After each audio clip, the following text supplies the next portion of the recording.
Bismillahirrahmanirrahim. Assalamualaikum warahmatullahi wabarakatuh.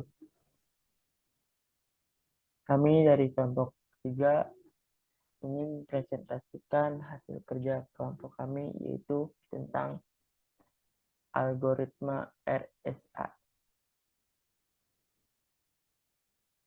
Sebelumnya, izin kami memperkenalkan diri. Saya Muhammad Rizky Zulfikar dengan NIM 2055-201039, dan teman saya Fikri Ramadan dengan NIM 2055-201068. Yang kedua, Muhammad Wildanur Rizky 2055-201066.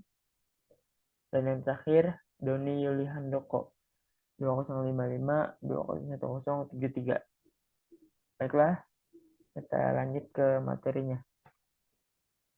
Yang pertama yaitu pendahuluan. Algoritma RSA merupakan kunci-kunci publik yang paling terkenal dan paling banyak aplikasinya. Ditemukan oleh 3 peneliti dari MIT, Massachusetts Institute of Technology, yaitu Ron Rivers, Adi Samir, dan Len Adleman pada tahun 1976. Keamanan algoritma RSA terletak pada sulitnya memfaktorkan bilangan yang besar menjadi faktor-faktor prima. Dan ini dia gambaran si pembuat RSA. Ini yang waktu masih mudanya, dan ini yang sekarang sudah tua. Ada Rivers, Samir, dan Adleman jika digabung RSA. Lanjut. Properti algoritma RSA. Yang satu, untuk yang pertama, P dan Q bilangan prima bersifat rahasia. Yang kedua, N sama dengan P kali Q. Dan teman-teman bisa lihat sendiri di sini properti algoritma RSA-nya. Dan yang selanjutnya, penurunan rumus RSA. Prinsip teorema Euler. Syaratnya yang pertama, A harus relatif prima terhadap N. Yang kedua, Euler. Fungsinya yang menentukan berapa banyak dari bilangan-bilangan 1, 2, dan 3. Dan seterusnya yang relatif prima terhadap N. Contohnya, Euler-nya 20 sama dengan 8. Sebab terhadap 8 buah yang relatif prima dengan 20, yaitu 1, 3, 7, 9, 11, 13, 17, 19. Jadi bilangan-bilangan yang ganjil. Dan jika N sama dengan PQ adalah bilangan komposit dengan P dan Q prima. Selanjutnya akan dijelaskan oleh Muhammad Wildanur Rizky. Kepadanya dipersilakan.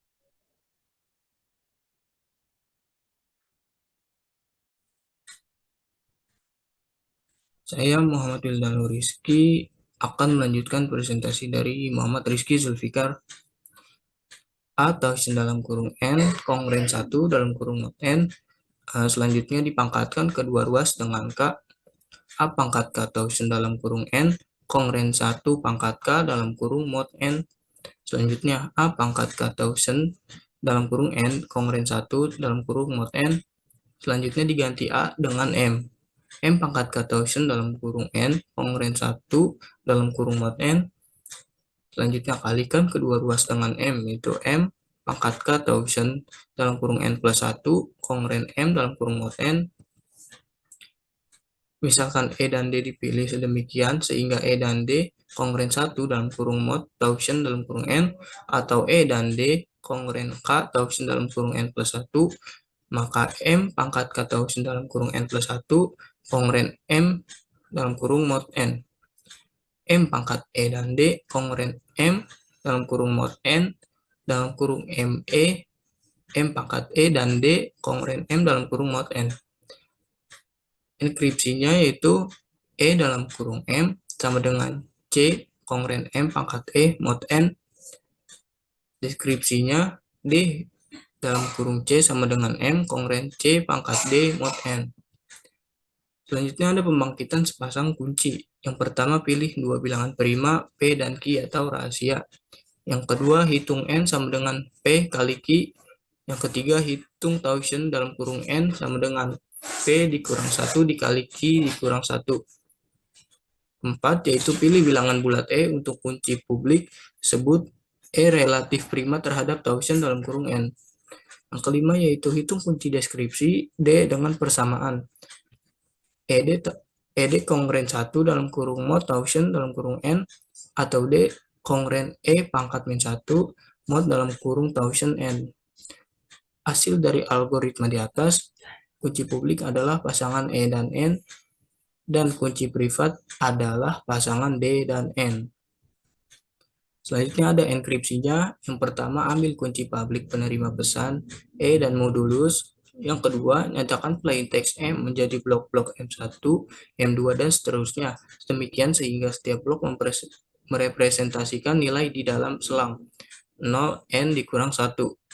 Yang ketiga, setiap blok MI dienkripsi menjadi blok CI dengan rumus CI sama dengan MI pangkat E mod N. Selanjutnya ada dekripsi. Setiap blok ciphertext CI dideskripsi kembali menjadi blok MI dengan rumus yang dalam hal ini D adalah kunci privat.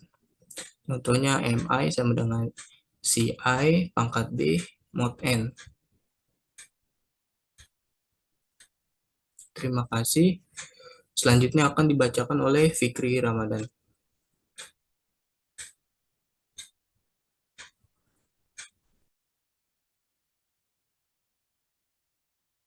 Saya akan melanjutkan presentasi yang telah dibacakan oleh Muhammad Wildanul Rizki. Lalu di sini ada contoh dari pembangkitan kunci. Misalkan ada dua buah bilangan prima, yaitu P sama dengan 47 dan Q sama dengan 71. Kemudian dapat dihitung nilai N, P dikali Q, maka 47 dikali 71 sama dengan 3.337. Kemudian kita juga dapat hitung nilai Tauschen N sama dengan P dikurang 1 dikali Q dikurang 1, maka 47 dikurang 1 yaitu 46 dikali 71 dikurang 1 yaitu 70, maka 46 dikali 70 sama dengan 3.220. Lalu langkah selanjutnya, pilih kunci publik E. Di sini kita akan mengambil angka 79 karena angka 79 ini merupakan relatif prima dengan 3.220 karena pembagi bersama terbesarnya adalah 1. Nilai E dan N dapat dipublikasikan ke umum. Untuk selanjutnya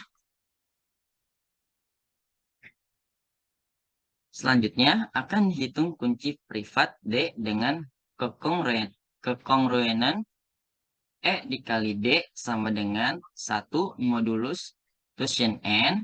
D adalah inverse E dalam modulus Tauschen N.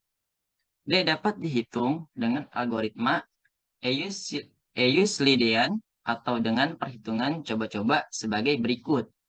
D sama dengan 1 ditambah K dikali 3.220 dibagi 79. Dengan mencoba nilai-nilai K sama dengan 1,2, 3, diperoleh nilai D yang bulat adalah 1019. Ini adalah kunci privat untuk deskripsi. Untuk selanjutnya, Misalkan plain text-nya M sama dengan hari ini atau dalam ASCII 726, 582, 7332, 737, 873. Pecah M menjadi blok yang 3 digit. M1 sama dengan 726, M2 sama dengan 582, M3 sama dengan 733. Begitupun seterusnya. Perhatikan M1 masih terletak antara 0 sampai nilai N dikurang 1 sama dengan 3337. Blok pertama dienkripsi sebagai C1 sama dengan 726 pangkat 79 modulus 3337 sama dengan 215. Blok kedua dienkripsi sebagai C2 sama dengan 582 pangkat 79 modulus 3337 sama dengan 776. Dengan melakukan proses yang sama untuk sisa blok lainnya, dihasilkan ciphertext C sama dengan 215, 776, 1743, 933, 1731, 158.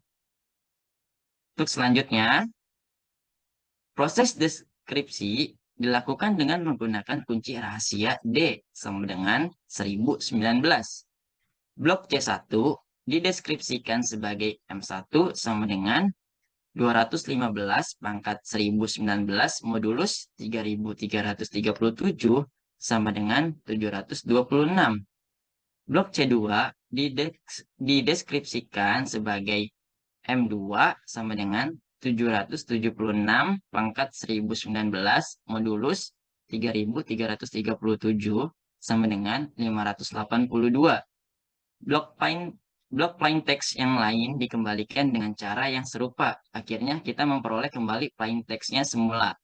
Plain text M sama dengan 7265, 827, 332, 737, 873 yang karakternya adalah M sama dengan hari ini. Untuk selanjutnya, di sini ada kekuatan dan keamanan RSA.